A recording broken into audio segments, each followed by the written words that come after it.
নতুন এটা ভিডিঅ'ত পুনৰবাৰ স্বাগতম জনাইছোঁ। আজিলৈ আহিছোঁ আমি ইম্পৰ্টেণ্ট কুৱেশ্যন যিবোৰ আমাৰ ADRE গ্ৰেড 3 2024 হৈ গ'ল। সেই কুৱেশ্যনবোৰ আমি ইয়াতে ছল্ভ কৰিবলৈ গৈ আছোঁ। কুৱেশ্যনবোৰ 1ৰ পৰা 25লৈ থাকিব আৰু 25ৰ পৰা নেক্সট ভিডিঅ' মানে 26ৰ পৰা নেক্সট ভিডিঅ'ত আপোনালোকে পাব। গতিকে চেনেলটো ছাবস্ক্ৰাইব কৰিব। ডেছক্ৰিপশ্যনত প্লে'লিষ্ট আছে ADRE PYQ, আপোনালোকে কমেণ্ট বক্স নহ'লে ডেছক্ৰিপশ্যন বক্স চেক কৰিলে পাব। লগতে ইয়াৰ আগতে এটা জাষ্ট ৰিকুৱেষ্ট কৰোঁ যে চেনেলটো ছাবস্ক্ৰাইব কৰিব আৰু এই ভিডিঅ'টো স্পনচৰ কৰিছে বায়ো উইষ্টম আৰু নিয়োক্তি আঁচনি। চ' বলক এতিয়া আমি আৰম্ভ কৰোঁ। What was the last capital of Ahom kingdom? Ahom সাম্ৰাজ্যৰ শেষটো ৰাজধানী কি আছিল? ইয়াত অপশ্যনবোৰ আছে চৰাইদেউ, যোৰহাট, তাৰপিছত ৰংপুৰ আৰু গড়গাঁও। তো ইয়াৰ উত্তৰটো হ'ব যোৰহাট। তাৰপিছত নেক্সট প্ৰশ্ন।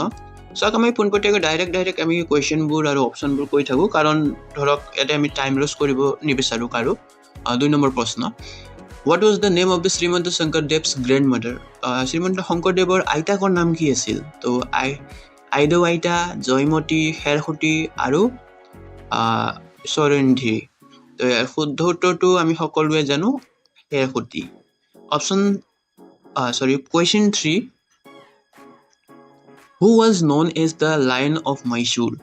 মহীশূৰৰ সিংহ বুলি কাক জনা যায়? আদিল শ্বাহ, হাইদাৰ আলী, কৃষ্ণৰাজ ৱাইদাৰা, টিপু চুলতান। ইয়াৰ শুদ্ধটো হ'ব হাইদাৰ আলী। তাৰপিছত নেক্সট প্ৰশ্ন। Which state of Assam has জালিয়ানৱালা-বাগ? জালিয়ানৱালা-বাগৰ হত্যাকাণ্ড যিটো আছে নহয়, ক'ত হৈছে? ইয়াতে সুধিছে জালিয়ানৱালা-বাগ ক'ত আছে, জালিয়ানৱালা-বাগ ক'ত আছে বুলি সুধিছে। তো ইয়াৰ হত্যাকাণ্ড কেতিয়া হৈছিল, কিহৰ কাৰণে হৈছিল, কোনে কৰিছিল, এইবোৰ ইম্পৰ্টেণ্ট কুৱেশ্যন। আপোনালোকে ইয়াৰ ৰিলেটেড কুৱেশ্যনবোৰ চাই ৰাখিব। আৰু চাওক, ইয়াৰ অপশ্যনবোৰ আছে পাঞ্জাৱ, হাৰিয়ানা, ৰাজস্থান, উত্তৰ প্ৰদেশ। শুদ্ধ উত্তৰটো আমি জানো পাঞ্জাৱ বুলি। নেক্সট প্ৰশ্ন। Which of the following countries was a part of an Axis group of during World War II? দ্বিতীয় বিশ্বযুদ্ধৰ সময়ত তলৰ কোনখন দেশ এক্সিছ গ্ৰুপৰ অংশ আছিল? এক্সিছ গ্ৰুপ কি, ইয়াৰ বিষয়েও জানিব লাগিব। চাওক, গ্ৰেড 3 যিহেতু আমি পৰীক্ষা দি আছোঁ, তো মানে APSC লেভেলৰ কুৱেশ্যনবোৰ চাব লাগিব। APSC UPSC লেভেলৰ মানে অকণমান বস্তুবিলাক ঘূৰাই পকাই চাব লাগিব। তো অপশ্যনবোৰ ইয়াত এনেকুৱা আছে, ইংলেণ্ড, জাপান, ফ্ৰান্স আৰু ছ'ভিয়েট ইউনিয়ন। শুদ্ধ উত্তৰটো হ'ব জাপান। নেক্সট প্ৰশ্ন। The ruin of Angkor Wat are in which country? Angkor ৱাটৰ ধ্বংসাৱশেষ কোনখন দেশত অৱস্থিত? ইয়াৰ অপশ্যনবোৰ আছিল নিউজিলেণ্ড, ইণ্ডোনেছিয়া, ভিয়েটনাম আৰু কেম্বোডিয়া। শুদ্ধটো কেম্বোডিয়া। ইয়াৰ প্ৰশ্ন নেক্সট 7 নম্বৰ। অসমে তলৰ কোনখন দেশৰ সৈতে আন্তঃৰাষ্ট্ৰীয় সীমান্ত ভাগ কৰে, মানে আন্তঃৰাষ্ট্ৰীয় boundary? So, which of the following countries does Assam shares international borders with? তো ইয়াৰ Bhutan and China. Option B আছে China and Bangladesh. Option C Bangladesh and Bhutan. Option D আছে ম্যানমাৰ এণ্ড বাংলাদেশ। ইয়াৰ পৰা কোনটো হ'ব পাৰে? জাষ্ট এইটো হ'ল হোমৱৰ্ক, মই অপশ্যনৰ এনচাৰটো কৈ নিদিওঁ। তো ইয়াৰ কোনটো হ'ব পাৰে শুদ্ধ উত্তৰ, আপোনালোকে কমেণ্ট কৰি জনাব। ইয়াৰ পিছত আছে 8 নম্বৰ। যদি এখন বিমান চেন্নাইৰ পৰা গুৱাহাটীলৈ পোনে উৰে, তেন্তে ই কোন দিশত উৰিছে? চাওক, এই বস্তুটো চাই ল'ব। আৰু ভাৰতৰ মানচিত্ৰটো কেনেকুৱা আছিলে এইটো মনত ৰাখিব। চ' চাওক, গুৱাহাটীৰ পৰা চেন্নাইলৈ যায়। Then if an aeroplane is flying directly from Chennai towards Guwahati, in which direction it is flying?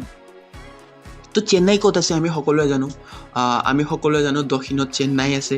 আৰু আমাৰ গুৱাহাটী ক'ত আছে? নৰ্থ ইষ্টত আছে। চাওক, নৰ্থ ইষ্টত আছে, হয়নে নহয়? চ' এতিয়া অনুমান কৰকচোন, দক্ষিণৰ পৰা যদি নৰ্থ ইষ্টত যায়, পোনে এনেকৈ চিধা হৈ যায়, কেনেকৈ যাব? ইয়াৰ শুদ্ধটো হ'ব from south two east.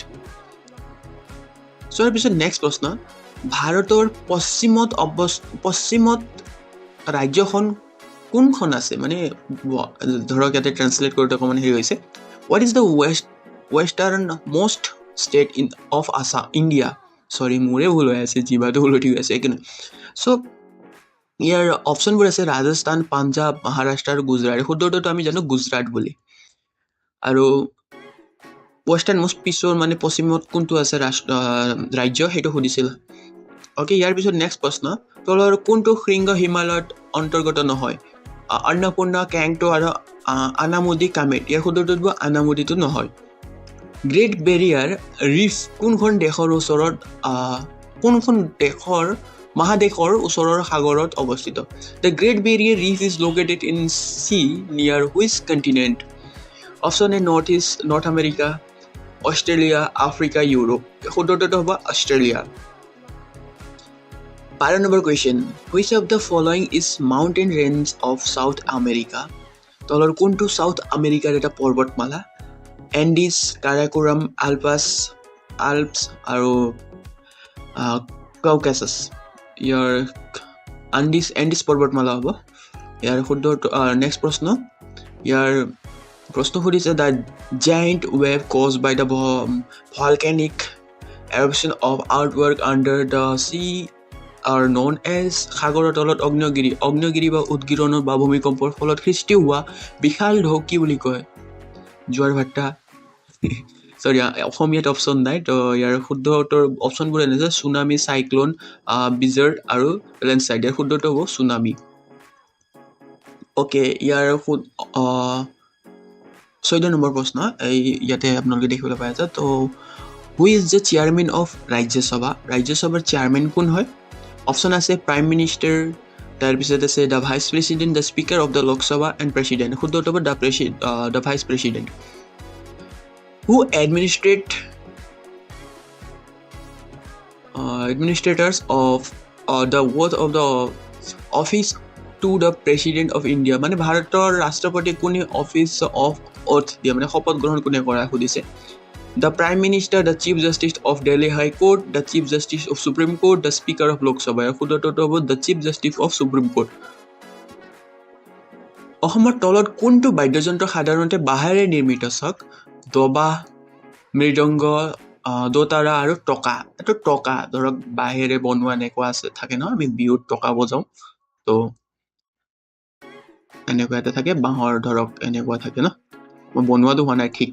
Okay, যি কি নহওক আপোনালোকে গম পাইছে কি বস্তু হয় বাদ্যযন্ত্ৰ। চ' অ'কে, ইয়াৰ শুদ্ধটো হ'ব টকা। ইয়াৰ পিছত আছে next, ৱেৰ is the Tocklai T research? Tocklai T research ক'ত আছে? আছাম ইয়াৰ বুকৰ পৰা পোনপটীয়াকৈ আনি দিছে। চাওক, টোকলাই টি ৰিচাৰ্চ ইজ অৱস্থিত ক'ত আছে বুলি সুধিছে? অপশ্যন যোৰহাট, লখিমপুৰ, তিনিচুকীয়া, ধেমাজি। শুদ্ধটো হ'ব যোৰহাট। আৰু টোকলাই টি ৰিচাৰ্চ কিমান চনত এষ্টাব্লিছ হৈছিল? এইটো কমেণ্ট কৰি জনাবচোন। তাক মোৰ ভইচটো শুনিবলৈ একেবাৰে ইৰিটেটিং, কিন্তু মই ইয়াত একেবাৰে ইম্পৰ্টেণ্ট কুৱেশ্যনবোৰ লৈ আহিছোঁ, চ' এডজাষ্ট কৰিব আৰু আপোনালোকে নোট কৰি থাকিব, এইবিলাক আহিব পাৰে কুৱেশ্যন, আকৌ ৰিপিটেড হৈ যায়। যদি ভইচটো শুনিবলৈ বিৰক্তি লাগিছে, দেন ভলিউম কম কৰি চাই থাকক, নিজে পঢ়ি গৈ থাকক।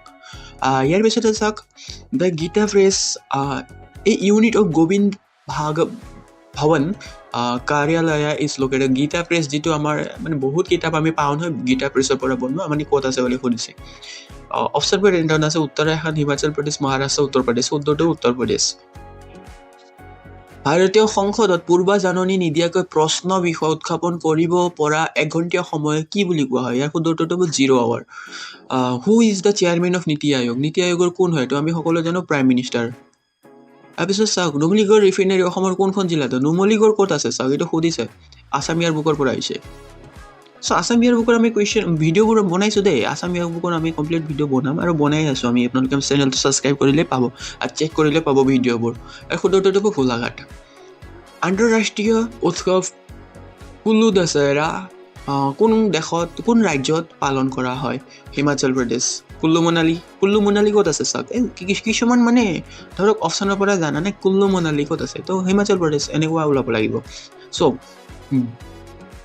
বিয়াৰিং ষ্ট্ৰেছ কোনখন দুটা ভূখণ্ডক পৃথক কৰে? বিয়াৰিং ষ্ট্ৰেছ এইটো আছে, আমাৰ জিঅ'গ্ৰাফিৰ পৰা দিছে। অষ্ট্ৰেলিয়া, নিউজিলেণ্ড, USA, ৰাছিয়া আৰু চাউথ আফ্ৰিকাৰ মেডাগাস্কাৰ আৰু জাপান আৰু চাইনা। ইয়াৰ শুদ্ধটো হ'ব দ্য USA এণ্ড ৰাছিয়া। এইবাৰ হেৰিৰ পৰা আহিব দেই, আমাৰ আন্তঃৰাষ্ট্ৰীয় স্পেচ ষ্টেচন ভাৰতৰ স্পেচ ষ্টেচন কি হয় এইটো আহিব পাৰে।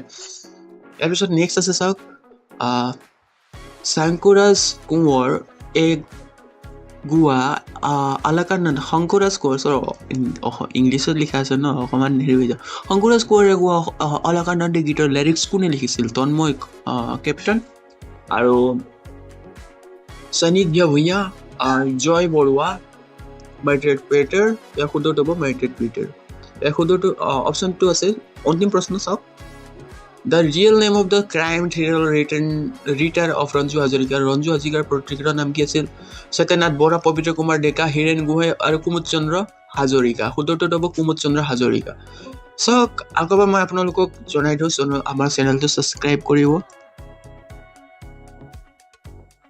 আৰু নেক্সট আমি আজি কুৱেশ্যন 1ৰ পৰা 25 লৈকে লৈ আহিলোঁ নেক্সট আমি 26ৰ পৰা 50 লৈকে লৈ আহিম তেনেকৈ আমি 100 বা কমপ্লিট কুৱেশ্যন আমি ইয়াতে ছল্ভ কৰিম গতিকে চেনেলটো ছাবস্ক্ৰাইব কৰি ৰাখিব আজিলৈ এইখিনিতে এৰিছোঁ ধন্যবাদ জয় আই অসম